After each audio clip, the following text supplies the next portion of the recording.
आप सभी लोगों का स्वागत है आपके अपने YouTube चैनल डेंजर ज्ञान 45 में। दोस्तों ये वीडियो क्लास 10 वालों के लिए काफी महत्वपूर्ण है, काफी इंपॉर्टेंट है। देखिए मैं क्यों बोल रहा हूं पहले वो समझिए। देखिए अगर आप 2023 में एग्जाम देने वाले हैं तो आपका एग्जाम बहुत पास में है और आप गणित को लेकर काफी टेंशन में है, चिंतित में है। आप यही सोच रहे हो कि सर मैं सभी सब्जेक्ट का आसानी पूर्वक एग्जाम दे सकता हूं, लेकिन जो गणित विषय है ना ये मुझे परेशान करके रख दिया है। तो आपको अब टेंशन नहीं लेना है, क्योंकि इस वीडियो में मैं गणित का यमराज लेके आया हूं और ये एक ऐसा यमराज है जो कि गणित को ही खत्म कर देने वाला है। यानी कि जो यमराज है इसका नाम है फॉर्मूला। आपका जो गणित का बुक है, जो एनसीईआरटी बुक है, उसके जितने भी फॉर्मूले हैं, जितने भी चैप्टर है, सबके फॉर्मूले, ऑल फॉर्मूले में आज की इस वीडियो में बता देने वाला हूं। दोस्तों बस मैं आज की इस वीडियो में फॉर्मूला बताने वाला हूं और फॉर्मूला पर जो क्वेश्चन बनते हैं वो आप खुद से कीजिएगा। अगर नहीं दिक्कत हो रहा है तो आप लोग जरूर कमेंट कीजिएगा। ऐसे तो मैं इंपॉर्टेंट क्वेश्चन लाते रहता हूं गणित का, उससे आप लोग जरूर देखिएगा। देखिए दोस्तों पहला जो चैप्टर है हमारा मैथ का, वास्तविक संख्या है, जिसे हम इंग्लिश में रियल नंबर बोलते हैं। अब इसका जो फॉर्मूला उसे फटाफट देख लीजिए। पहले इसका फॉर्मूला आता है विकलित विभाजन एल्गोरिथम। इसका जो मान होता है वो भाजक बराबर भाज्य गुणे भागफल प्लस शेषफल के बराबर होता है। यानी कि अगर कोई भाजक है तो भाजक जो होगा वो भाज्य गुणे भागफल प्लस शेषफल के बराबर होगा। ये विकलित विभाजन एल्गोरिथम कहता है। इसे हम शॉर्टकट लिख सकते हैं A equal to B Q plus R. यदि आपने एनसीईआरटी बुक पढ़ा है तो ये सारे फॉर्मूला का यूज आपने जरूर किया होगा। ठीक है, मैंने बस इस वीडियो बनाने का मकसद क्या है कि मैं आपको एक जुट सारा फॉर्मूला दे दूं और आपको सारे फॉर्मूला को याद दिला दूं, याद करा दूं। देखिए बी नंबर फॉर्मूला इस चैप्टर का है एलसीएम। अगर मान जाइए कि आपको पहली संख्या दी हुई है, दूसरी संख्या भी दी हुई है और साथ में एलसीएम भी दिया हुआ है। अब पहली संख्या दूसरी संख्या का मतलब क्या है? जैसे कि मान लीजिए आपको 5 दिया हुआ है, 9 दिया हुआ है, ये पहली संख्या है, ये दूसरी संख्या है और एलसीएम आपको 49 दिया हुआ है। अब आपको इससे पूछ दे यहाँ पे तो आपको क्या लिखना है? पहली संख्या गुणे दूसरी संख्या बटा एलसीएम। अगर इसे सॉल्व कर दोगे तो आपका एलसीएम ज्ञात हो जाएगा। उसी प्रकार अगर पहली संख्या दिया हुआ है, दूसरी संख्या दिया हुआ है और एचसीएफ दिया हुआ है, एलसीएम पूछ दे तो आप इस फॉर्मूला का यूज करके निकाल सकते हो एलसीएम।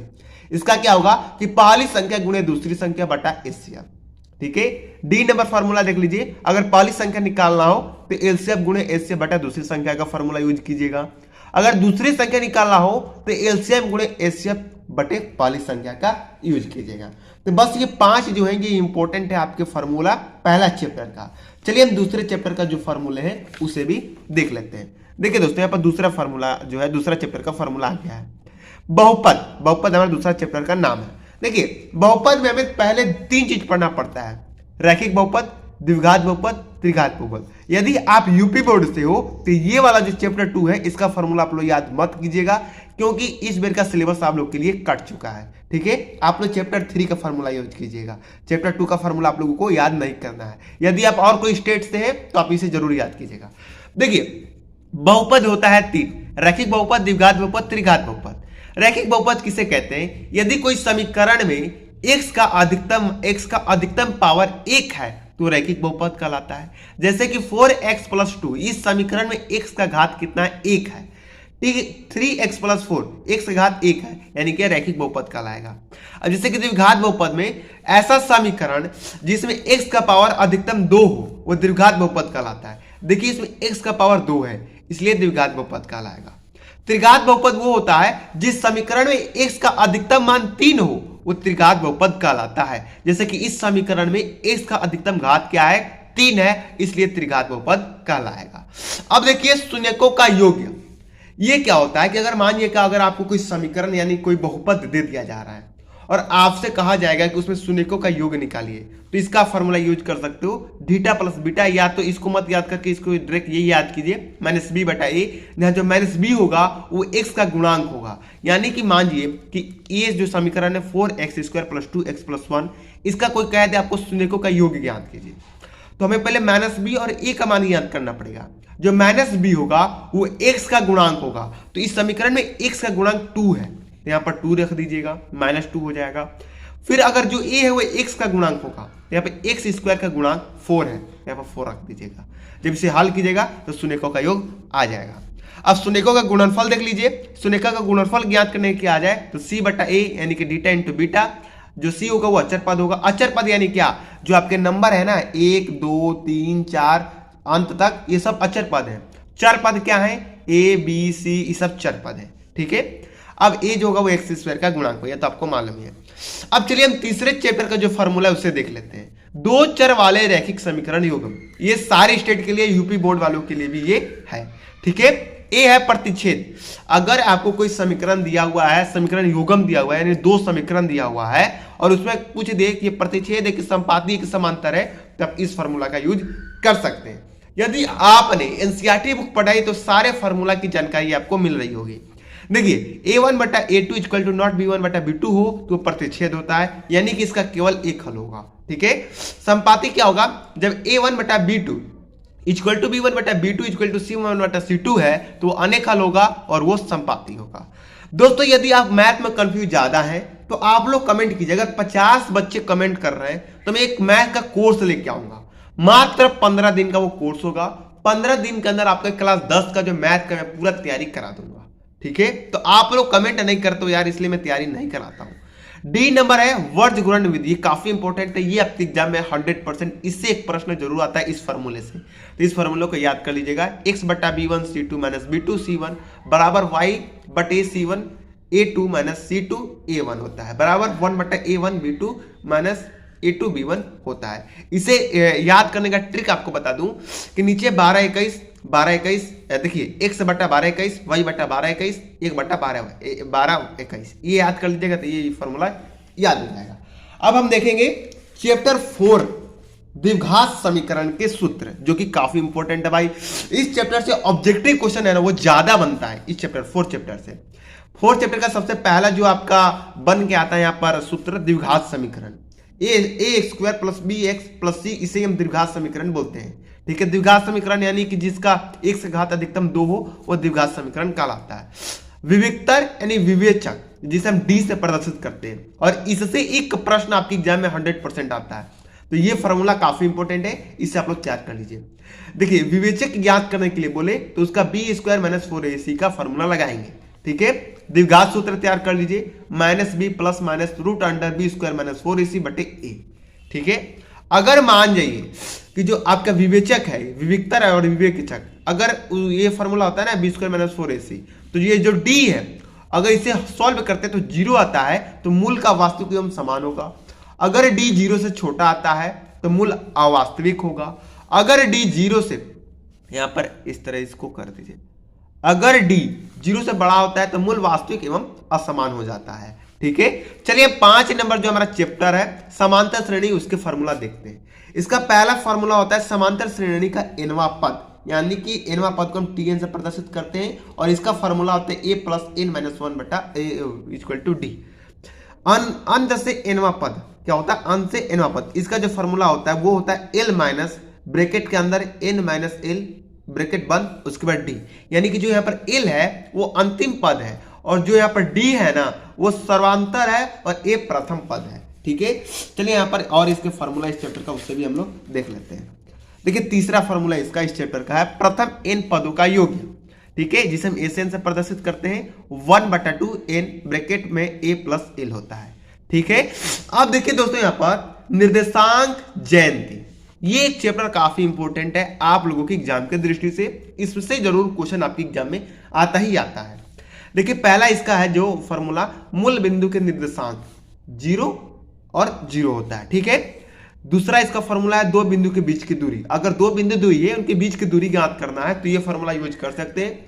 रूट अंडर ब्रैकेट के अंदर x1 माइनस x2 की power whole square plus y1 minus y2 के होल स्क्वायर, ठीक है।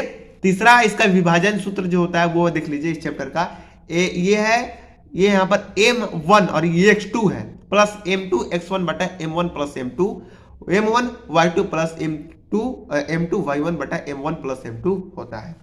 अब देखिए इस चैप्टर का चौथा जो सूत्र है वो है दो बिंदु के मध्य बिंदु, यानी कि x1 प्लस x2 बटा 2 y1 प्लस y2 बटा 2। दो बिंदु दिया है, अगर उसका मध्य बिंदु ज्ञात करना है तो इस फॉर्मूला का यूज आप लोग कर सकते हैं। अब आपके चैप्टर का सबसे इंपॉर्टेंट सूत्र है, 8वां जो चैप्टर है उसका सबसे इंपॉर्टेंट सूत्र ये सब आप देख रहे हैं। इससे तो आपके एग्जाम में यार 90 नहीं लाखों % गारंटी देता हूं कि इससे जरूर आपके एग्जाम में प्रश्न आता है। त्रिकोणमिति का परिचय, इसका जो सबसे पहला सूत्र होता है वो ये होता है कि साइन थीटा बराबर होता है लंब बटा कर्ण, कॉस थीटा बराबर होता है आधार बटा कर्ण, और टेन थीटा बराबर होता है लंब बटा आधार, और कॉट थीटा बराबर होता है आधार बटा लंब, और यहाँ पर सेक थीटा बराबर होता है लंब बटा आधार, कॉस थीटा बराबर होता है लंब बटा कर्ण। ठीक है, अब देखिए इसका दूसरा फॉर्मूला इस चैप्टर का, साइन ब्रैकेट 90 अंश माइनस डिग्री बराबर इक्वल टू होता है कॉस थीटा। ये थीटा है, सॉरी ये थीटा है। अगर कॉस 90 माइनस थीटा है तो उसके बराबर हो जाएगा साइन थीटा।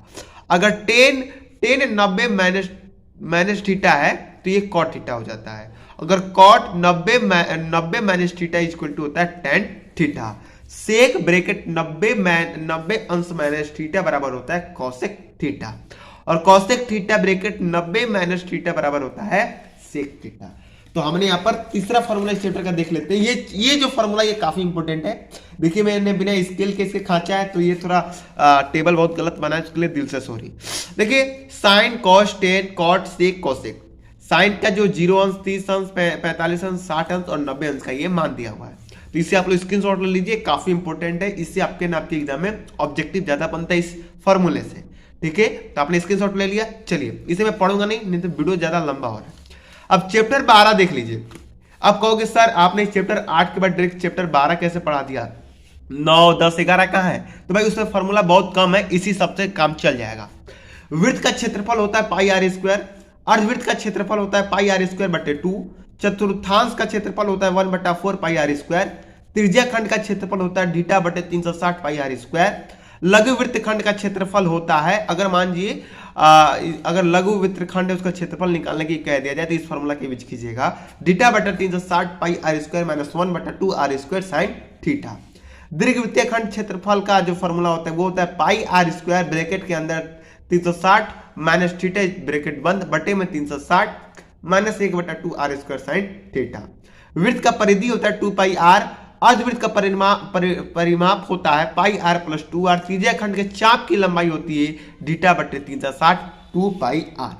अब देखते हैं हम चैप्टर 3 के जितने फॉर्मूले उससे देख लेते हैं। सॉरी चैप्टर 13 के फॉर्मूले, 3 के नहीं। घनाभ का आयतन होगा L गुणे B गुणे H, जहां L लंबाई होगा, B चौड़ाई होगा, H ऊंचाई होगा। घनाभ का पृष्ठ क्षेत्रफल होता है 2 ब्रैकेट के अंदर LB plus BH plus LH, और घनाभ का विकर्ण होता है कि रूट अंदर L square plus B square plus नहीं गुणे L स्क्वायर गुणे B स्क्वायर गुणे H स्क्वायर। घन का आयतन होता है L क्यूब यानी कि लंबाई क्यूब बोल सकते हैं इसे। घन का पृष्ठ क्षेत्रफल होता है 6 गुणे लंबाई स्क्वायर यानी कि 6L स्क्वायर।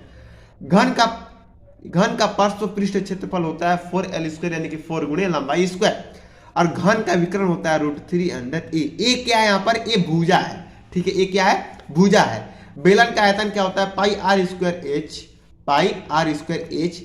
बेलन का पृष्ठ क्षेत्रफल क्या होता है? 2 pi R H plus 2 pi R square. इसे हम अगर यहाँ पर 2 पाई आर को कॉमन कर लें तो ये फॉर्मूला निकल के आता है कि 2 पाई आर ब्रैकेट में एच प्लस आर। गोले का पृष्ठ क्षेत्रफल होता है 4 पाई आर स्क्वायर। ठीक है, गोले का आयतन क्या होता है? 4/3 पाई आर क्यूब।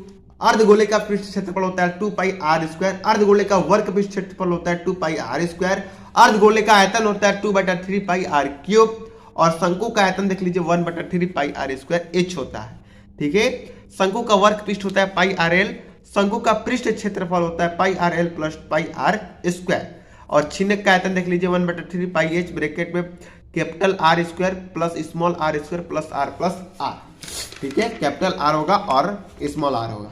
अब इसका एक 2 फॉर्मूला हो रहा है इस चैप्टर का, देख लीजिए। छिन्नक का कुल क्षेत्रफल तो पाई एल ब्रैकेट में R plus R plus pi bracket capital R square plus small R square. छिन्नक का वर्ग पृष्ठ का क्षेत्रफल पाई एल ब्रैकेट के अंदर कैपिटल आर प्लस आर हो जाता है। ठीक है, अब चैप्टर 4 का जो यहाँ पर बन के आता है इंपोर्टेंट जो सूत्र है वो देख लीजिए। माध्य माध्यक बहुलक, बस ये 3 तैयार कर लीजिए, चैप्टर से काम बन जाएगा। ठीक है, इसका स्क्रीनशॉट ले लीजिए।